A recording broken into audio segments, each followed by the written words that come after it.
Yan, ito na mga kabayan, yung ating pandan tea. Atin ang liliwatin at ilalagay sa tasa. Ang dahon ng pandan ay isang tropical na halaman na kilala sa Timog Silangang Asya. Ginagamit ang mga ito sa iba't ibang mga lutuin, pati na rin para sa kanilang mga nakakapagpagaling na katangian. Narito ang ilan sa mga benepisyo sa kalusugan ng dahon ng pandan. Antioxidant. Ang dahon ng pandan ay isang magandang source ng antioxidant na makatutulong sa pagprotekta sa katawan laban sa pinsala mula sa free radicals. Ang mga free radicals ay mga unstable molecules na maaaring makapinsala sa mga selula at maging sanhi upang ma-develop ang mga sakit tulad ng kanser at sakit sa puso. Kalusugan sa pagtunaw. Ang dahon ng pandan ay nakatutulong na mapabuti ang panunaw. Naglalaman ang mga ito ng mga compound na makatutulong upang masira ang pagkain at itaguyod ang paggawa ng mga digestive enzymes. Blood sugar control. Ang dahon ng pandan ay maaaring makatulong na mapababa ang mga blood sugar level sa mga taong may mga diabetes. Naglalaman ang mga ito ng mga compound na makatutulong upang mapabuti ang sensitivity ng insulin at mabawasan ang pagsipsip ng asukal mula sa bituka. Immune boost. Ang mga dahon ng pandan ay nakatutulong na palakasin ang immune system. Naglalaman ang mga ito ng mga compound na makatutulong upang labanan ang infection at sakit. Pain relief. Ang dahon ng pandan ay napatunayang may mga katangiang pampawala ng sakit. Naglalaman ang mga ito ng mga compound na makatutulong upang mabawasan ang pamamaga at sakit. Anti-inflammatory. Ang dahon ng pandan ay may mga anti-inflammatory properties.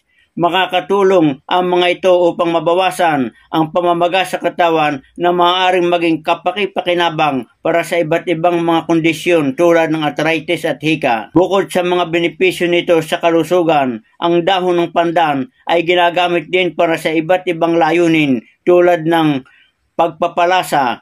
Ang mga dahon ng pandan ay ginagamit na pampanasa ng iba't ibang pagkain tulad ng mga panghimagas at kanin. Mayroon silang matamis para sa vanilya na lasa na maaaring magdagdag ng lalim at komplikado sa pagkain. Pangkulay. Ang dahon ng pandan ay maaari ding gamitin sa pangkulay ng pagkain. Nagbibigay sila ng maliwanag na berdeng kulay na kadalasang ginagamit sa mga dessert at pastry. Pabango. Ang dahon ng pandan ay maaaring gamitin pangalawa na pabango. Meron silang matamis, floral scent na kadalasang ginagamit sa Timog Silangang Asya. Insect repellent. Ang dahon ng pandan ay maaaring gamitin sa pagtataboy ng mga insekto. Naglalaman ang mga ito ng mga compound na maaaring umiwas sa mga insekto.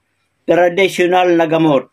Ang dahon ng pandan ay ginagamit sa traditional na gamot sa loob ng maraming siglo upang malunasan ng iba't ibang mga kondisyon tulad ng ubo, sipon, at sakit ng tiyak. Mahalagang tandaan na ang dahon ng pandan ay hindi pamalit sa pangalagang medikal.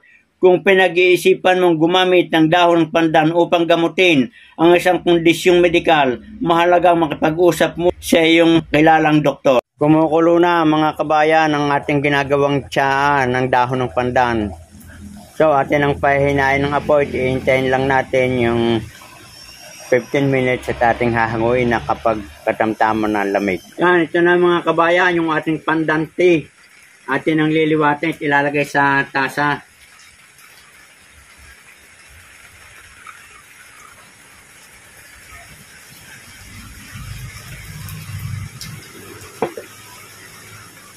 Yan mga kabayan, napakaganda ng pagkagawa natin ng tsaa at maganda yung kanyang kulay at napakabango. At itong pandan mga kabayan ay napakarami itong benepisyo sa ating kalusugan. Unang-una ito ay sa bansang Asia ay ginagawa itong pantulong sa ating sipon, ubo at pananakit ng tiyan. Mahabang siglong kanilang ginagamit ito. At ito namang dahon yan ay nakakatulong din sa pagpapababa ng ating antas ng asukal sa dugo. Nakakatulong din ito sa ating magandang panunaw at nakakapagpalakas ng ating immune system. Itong pag-inom ng tsaa, itong ating pandan. At ito'y maganda rin na ginagamit na pampakulay sa mga pagkain, katulad sa mga iba't ibang mga lutuin, paggawa natin ng mga buko pandan o yung pang mga putahe. Ito'y ginagamit din, itong pandan, ang dahon sa mga pabango. Paggagawa ng ating mga scented fragrance, ito'y inihahalo. At doon naman sa mga ating pagkain, ayun nga, panlagay na sa ating kanin, sa mga inumin, at pwede tayong gumawa dito ng pandan juice at napakasarap din nun. At mga kabayan, napakarami pang iba't pang benepisyo na pwede makuha natin sa pag-inom ng ating pandante, at ito ay talagang isa sa mga napakagandang pantulong sa iba't ibang uri ng ating karamdaman. So ito mga kabayan, ating iinumin na. Kung kayo naman ay may honey, pwedeng haluan. Kung wala naman, ay pwede rin nang wala. Optional lamang yon.